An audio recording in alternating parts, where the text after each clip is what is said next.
I remember back when they said 88 reasons why Christ was going to come or had to come in 88. It didn't happen. And again, I know there's all kinds of stuff out there. But when we really start digging into your word, not only in this passage, but other passages that we're going to be studying and looking at, and we see the very things that you told us to look for, and we see that all these things are in place. Lord, help us.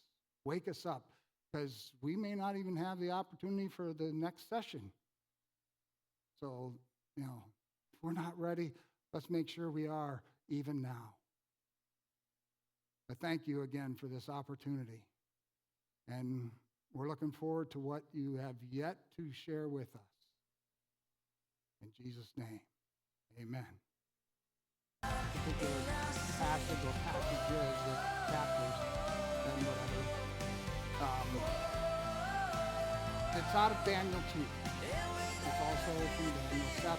There's some comparisons there, but there's some great things that are taking place in the second chapter of Daniel that are very significant for us today. Pay attention to, know, to pay attention to, and such. And, to try to give I could just share on chapter 2 and, go into some great detail, but chapter 7 is also important, and we'll get into why and whatever. But again, as I was thinking about some of these things as to what I would want somebody to know, if I had the opportunity, I only had 4 different times in which I could share with them, these are some of the things I would really, really like people to pay attention to and to know and why. For those who don't really maybe know or understand or whatever what's all taking place in Daniel chapter 2, and can we, up on the boards here, we get a big part of what he's talking about is these world empires. And that's why it's so significant, the world empires. And there is a reason why we need to pay attention to this. In Daniel chapter 2, he's talking about this statue, but prior to that, as we look at the scriptures, it teaches that there will be a total of 7 world empires. In Revelation 17, verse 10, John was writing, he says, and there are 7 kings. This is John again writing. So there's 7 kings. That's prior to John. 1 who is, and another who is yet to come. And when he comes, he will remain a little while. There was 5 world empires that John was talking about while he was writing this, that was a part of prior to him. And those empires were the Assyrian, the Egyptian, the Babylonian, the Medo-Persian, and the Grecian, or Greece. And he says, that's the 5 that had fallen. They became world empires, and then they were overtaken. 1 is, so he's writing during his time, which was the Roman Empire, and 1 is yet to come.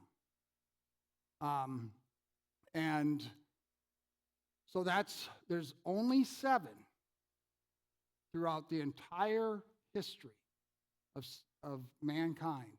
There has only been and only will be 7 world empires.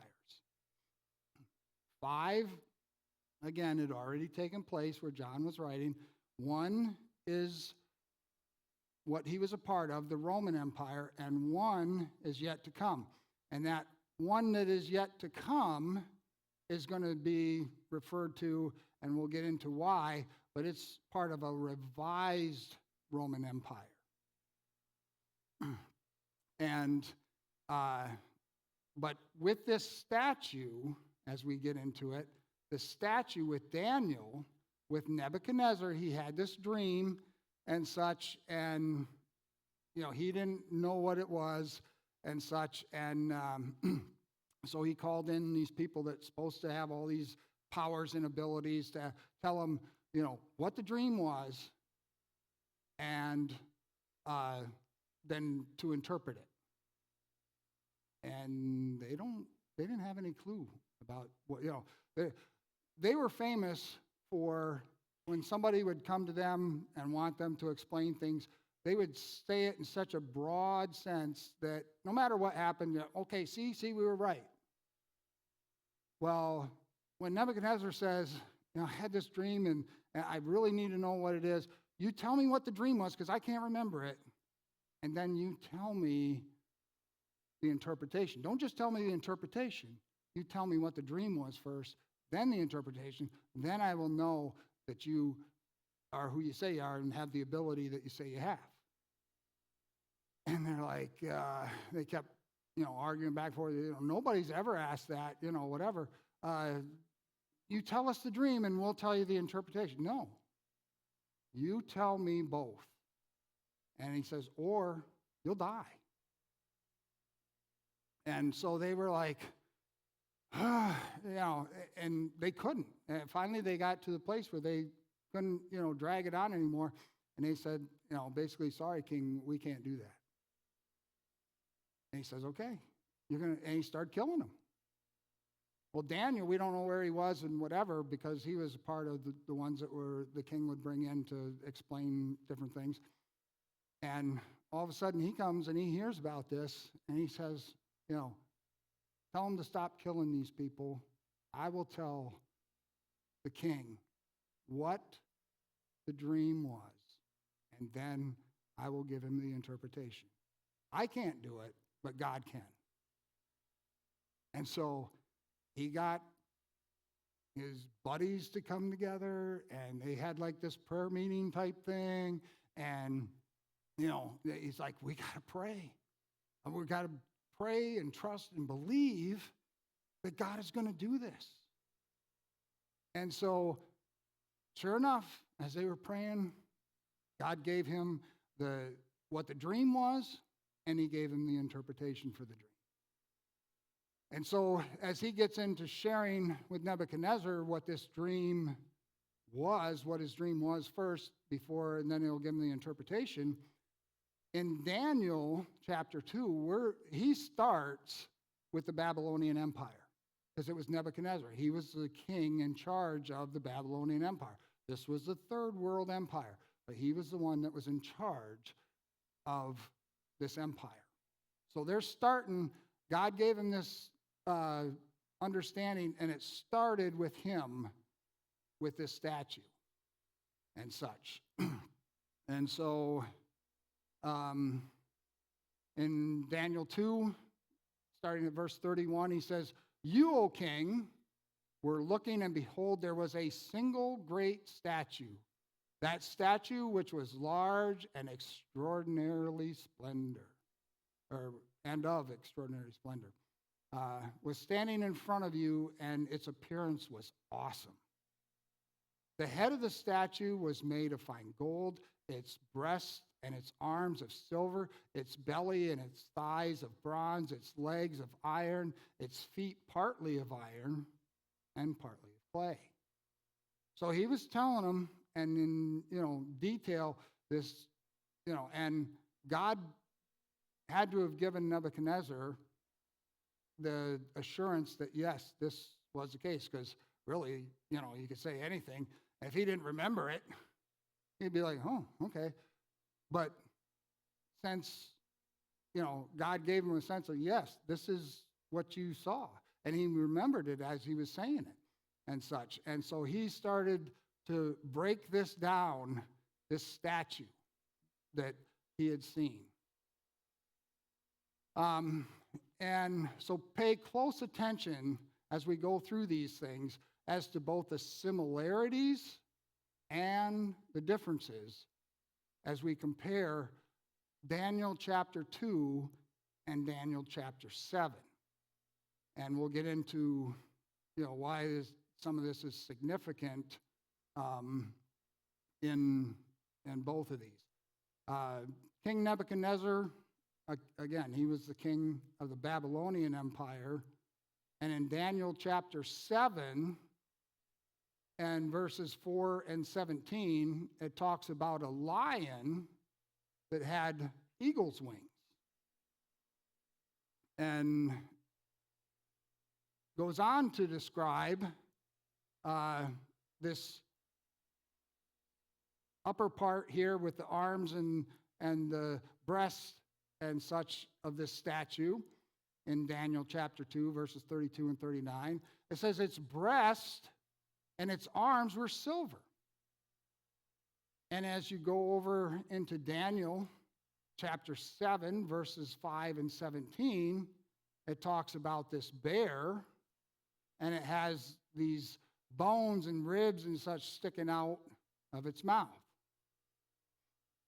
And this was King Darius and King Cyrus. This was the Medo-Persian Empire. And again, we're going to get into a lot of the differences here and why all this was significant as we look through this. The next thing that's described is a shaggy male goat in Daniel chapter 8 and such. But Daniel, in Daniel 2, he's talking about this statue, and it says its belly and its thighs were of bronze. This represented Alexander the Great, or the Grecian Empire. And this took place in 331 through 168 BC. But in Daniel chapter 7, and this is we're comparing basically chapter 7. There's other places where stuff's talked about, but we're comparing Daniel chapter 2 with Daniel chapter 7. We'll explain why here in a minute. But in Daniel chapter 7, this is talked about with this beast that was like a leper, and he had wings. It didn't say the eagle's wings, just wings on it, So it's going to be very quick and swift and whatever, because both of these, things move very swiftly and such. And then you go to Daniel chapter 2 when it talks about the legs, and its legs, it says, were of iron, and this was the Roman Empire. And then it starts talking about some of this stuff in Daniel chapter 7, verses 7 and then 19 through 23. And this took place with the Roman Empire from 168 BC to 476 AD, where the Roman Empire was a part of this world kingdoms. Then it gets into the 10 kingdoms, or the 10 toes, in Daniel chapter 2, verses 41 to 43, and Daniel chapter 7, verses 7 and 8, 24, 27. Also talks in a different way in chapter 8, verses 9 through 12, and 23 through 25. But this is going to be the revised Roman Empire. And notice on the statue, there's 10 toes.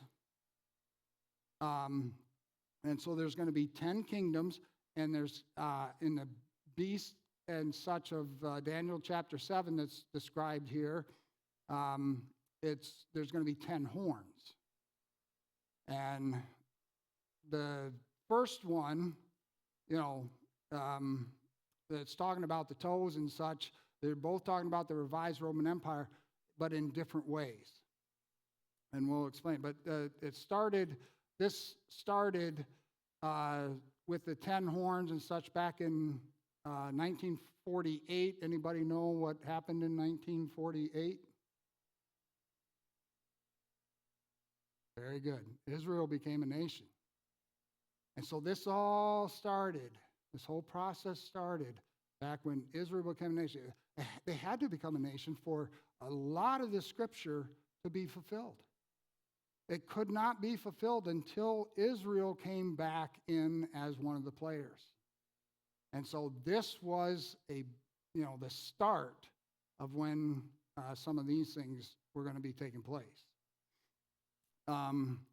Again, this is then the revised Roman Empire, and in Daniel 2, talks about the 10 toes, 10 kingdoms, the 10 regions, 10 horns. It's all the same thing. It's everything. This last empire, this last world empire, is going to consist of 10. 10 is a very significant number. It's going to be the whole world. The whole world is going to be divided up because this is the world empire. The whole world, as we know it. I mean, back then, they only knew of the world in, a certain smaller area. But here, it's going to be the whole world, and the whole world is going to be divided up into 10 different regions with 10 different kings, and some say queens, overseeing this and being a part of it and such. But the leader of it is going to be the Antichrist. This is the last world empire. And this is where John was saying in the 17th chapter, how 5 were, 1 is, and 1 is yet to come. This is the one is yet to come. This will be the last world empire, according to the Bible. And it's going to be divided up, however you want to talk about it, the regions, the kingdoms, but it's the 10 horns and the 10 toes. And that's why the 10 is so significant. Are we hearing anything on the news about countries and places and such starting to talk about coming together? Is that why we should not be concerned, and not concerned in a way where we're, afraid, but in a way in which we're seeing the scriptures being fulfilled? Hey, why don't you come be a part of us, and you come be a part of us, and so we can come together, and it's going to be 10, not 9, not 11. It will be 10 regions or kingdoms, or however you want to talk about it. It will be 10 that this whole world is going to be divided up into. People are saying right now, oh, no, we're not going to be a part. We're not going to join. It will happen. Because God says it's going to happen. Not because I say it's going to happen. He says it's going to happen. So it will happen. And then there's, we're seeing this part of it starting to come into play.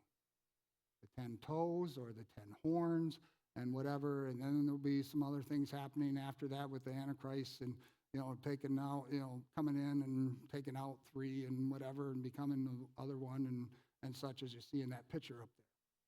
But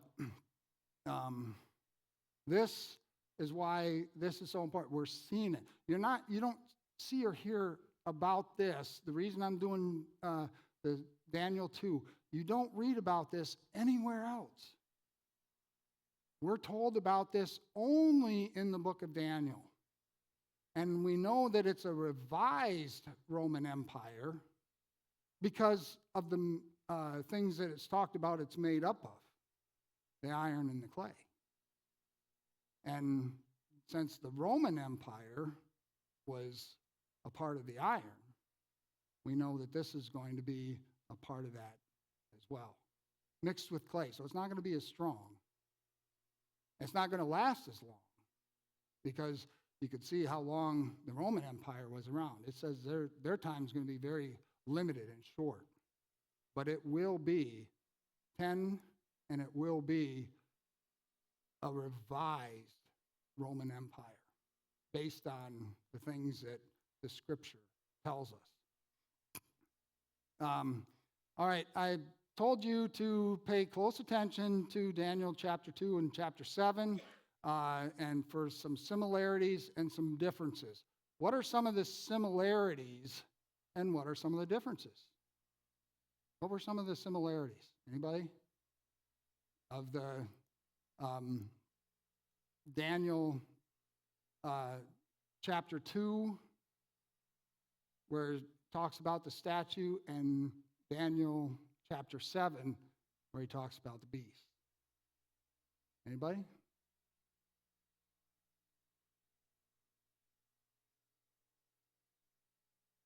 Well, we just talked about one of the similarities, the 10 horns, the 10 toes. That's one of the similarities. Anybody like a history buff and know some of the stuff of what took place during those times of the world empires from the Babylonian Empire on? Didn't know you were going to be quizzed, did you? You thought you were just going to be coming here and hearing it all, and I like to be interactive. There were some similarities and some differences. Of course, the differences, you got, a statue versus a beast. Yeah, that's one of the differences. But they're still talking about the same thing. They're talking about the same people, places, all the different things, the empires. What was the statue made up of? What's that? Silver, gold, okay, and that would be a part of what? Hey, he has the answer sheet back there. It's precious metals. These were very, very, from the beginning of time, you hear, if you start reading, as God starts setting stuff up, he talks about some of these same metals way back in the beginning that were to be used in the temple and a lot of the other parts of, the temple aspects, that they had in the temple and whatever. Be covered with gold or covered with silver, or covered with bronze.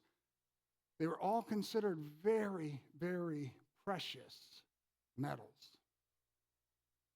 Okay? What about from the head down to the toes? Any significance in the value or strength of each section?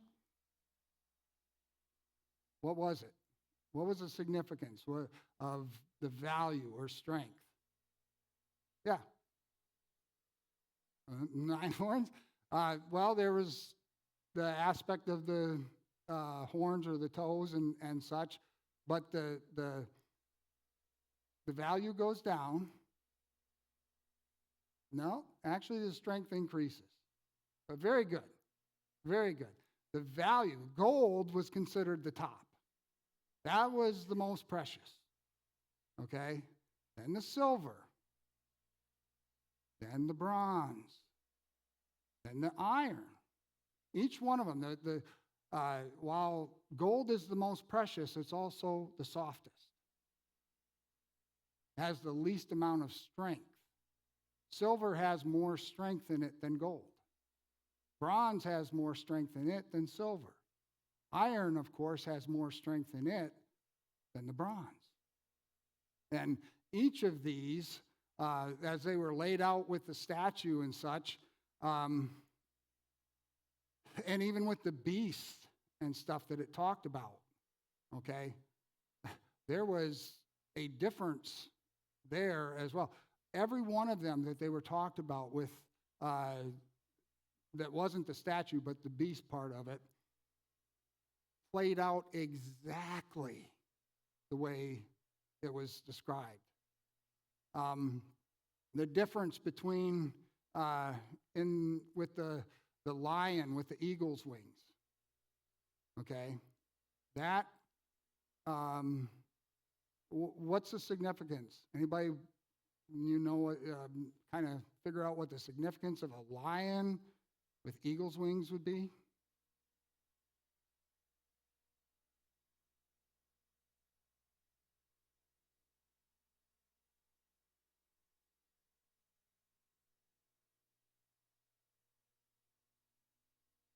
and is considered the king of the birds as well.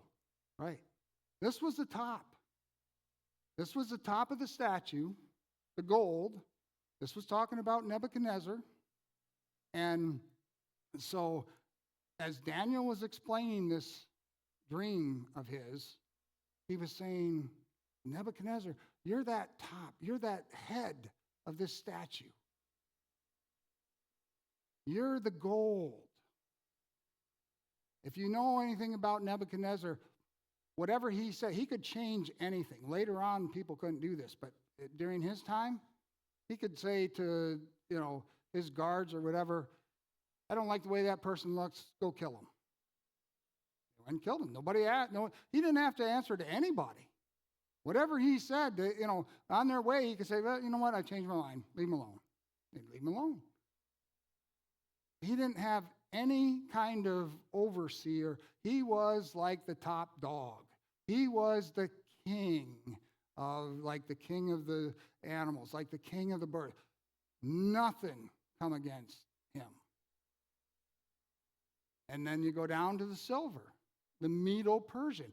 This was the breasts and the arms. It was represented 2 arms.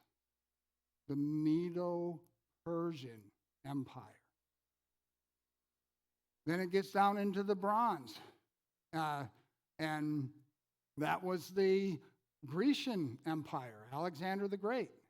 And it was represented by the leper with the wings.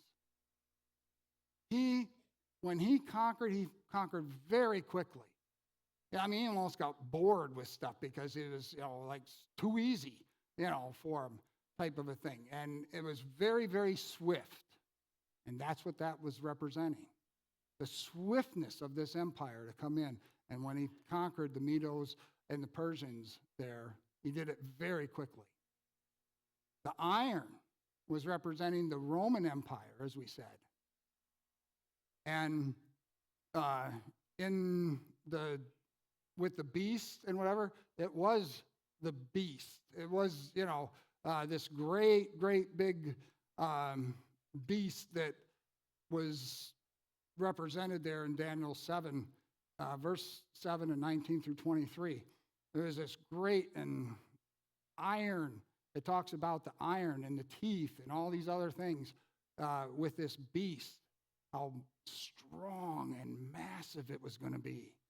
And they couldn't even really necessarily describe it because it was just like something you really don't look at or, understand and whatever. But it was this huge beast, and it had these iron teeth and such. And so this was all the same thing. We look at these beasts, how can we understand this? It's the same. The statue, it's all about the world empires. And it was the same thing that's being described in these 2 different chapters. And then it goes on to the toes and the horns. And this was a mix of iron and clay. Again, the number 10 is very significant, but so is, and this is, again, the only place you hear about any of this, is in Daniel with this statue. The mix of iron and clay. There'll be 10, that is talked about, but it's going to be a mix. So it's not going to be as strong as the regular Roman Empire. However, it is going to be still strong, but for a very limited amount of time. The Roman Empire was considered one of the most brutal of all the empires. Another little fact that you might not have thought of or whatever. Who was in place during the first coming of the Lord? The Romans, the Roman Empire. There's only one empire left. Who's, when this all takes place, it's the revised Roman Empire. They killed Christ. The Roman Empire is the one that killed Christ. At the end, in Revelation 19, when the whole world is coming and they're going to try to destroy Christ once again, it's going to be the revised Roman Empire that will be in place. For the first time, for the second time. His first coming, his second coming. Its Roman Empire is going to be a part of what's in play there. And again, I think that's very significant. But when this was revealed to Daniel, both the statue and the beast, I think it's funny in how when God explained it to the regular man that was not of him, Nebuchadnezzar, he put it in terms that they could understand and were important to them, precious metals. When God explained this same thing and told the same aspects to Daniel in regards to his view as to this whole time and this whole thing, it was all about beasts. What we feel is so precious and so worth so much, and where God refers to it in this aspect as beasts. I think there's some significance to that as well.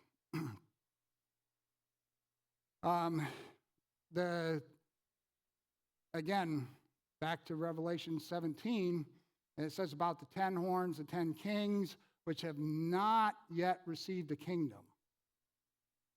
But they received authority as kings with the beast for 1 hour. Again, a very short time. This is the last world empire. This is the one that is going to be in place. Is the only world empire yet, and it's being brought together right now, combining stuff, getting it into 10 and whatever. But these have not yet received that authority, that kingdomship and whatever as kings and such, but they will. And it's going to be, it says, for 1 hour. In other words, a very, very short period of time. They're going to have this authority. It's going to be broken up into 10. But and it's going to be a revised Roman Empire, but they are not going to have, hardly any time as this world empire. One world empire left. And it's going to come, but it's not going to stay very long. And then the whole thing with this, this is why I think it is so important for us to pay attention as to what is going on. We're seeing it again. People, it is there. They're already starting to try to bring these things together. Some of what's happening over there, you probably have heard some about the Abraham Accords and all this other stuff. They're trying to bring that back to Abraham. The whole aspect, because these people and this stuff is so divisive. It's been for years and years and years, and they can't get things to come back together. But if we can bring it all back to Abraham, and, where he had these two sons that are talked about, Ishmael and Isaac. The blessing came from the side of Isaac. Ishmael's legacy is, you're like a wild donkey. You're going to be against everybody, and everybody's going to be against you. Okay? And so you've seen this great division for all this time. And now what are they trying to do? These Abraham Accords, bring everybody, back to a place where you can agree. Abraham. Let's focus on Abraham. Because, we come from the same father, but there wasn't the same blessing given. There wasn't same instruction given as to what was going to happen in their lives. But they're bringing stuff back. They're bringing people back together that they're just like, if you're watching stuff, it's like, who would have ever thought that these people would be, even talking, coming together, even starting to talk, because for all this time, it's just been one thing after another, the fighting and the division that is talked about there from that time with Ishmael and with Isaac. But now, if we can get them to come together, and they're talking peace, peace, peace, peace. And I'm not saying peace isn't a good thing. Peace is a great thing. But if you know the Bible, Jeremiah 6, it says they're going to say peace, peace, but there is no peace. They're going to try to bring things, and they're going to bring things together. Don't get me wrong. They will bring things together according to his word. It will, including these kings of the east who's going to be coming against later on the aspects of the Antichrist and stuff even. But you're seeing them starting to come together.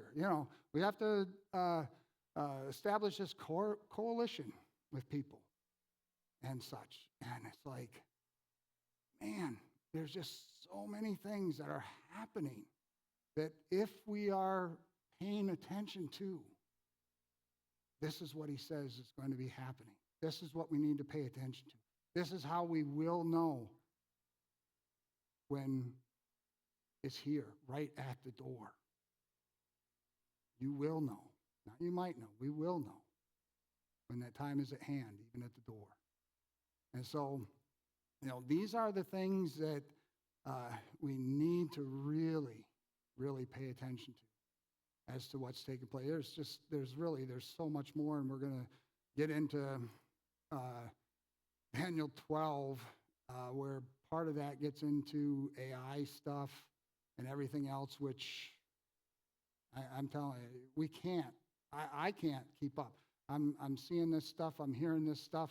I can't keep up. I've talked to other people that are studying this stuff and whatever. They'll say, "Oh, have you seen this? Have you seen?" No, I can't keep up. It's happening so fast. But that's prophecy being fulfilled.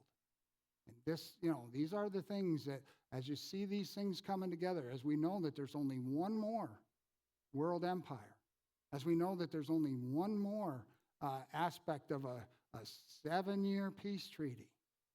It's not going to be a 5-year, a 6-year. There is out there right now a treaty that they've already made up for Israel and for the a 5 to 7 year. It's going to be 7 years, according to the Bible. But there's stuff that's happening so much. And I wish I had more time to really, get into all this stuff. But I'm telling you, whether you can study it or you can't, whether you understand it all or not, doesn't matter. Just understand this much. This is exactly what God says we should be looking for right before his return. Everything that he says is going to be taking place in Revelation and in some of these other aspects of the scripture, Zechariah, all these different ones, it's here. It's here. Please pay attention. Please take the time to, whether you study it or whether you just, get yourself right and get your neighbors or your family or anybody else that you care about, that you don't want to see in hell, just love on them, do whatever, but just, help them. That's that sense of urgency. Help them to get that sense of urgency as to the day in which we're living, because it's going to be, we're told to wake up for a reason. We're going to be tired for a lot of reasons. Some just maybe out of boredom, but some just, oh, I've tried this, whatever. And you just, initially you might pay attention, and then as time goes, maybe not. I ain't so worried about it. These are the things that we're told to wake up, pay attention to, because there is so much going on right now. We actually stopped a little early on this, so we'll be breaking. Are they ready out there for stuff yet? I don't know, but we can chat and do other things out there if you want to until that.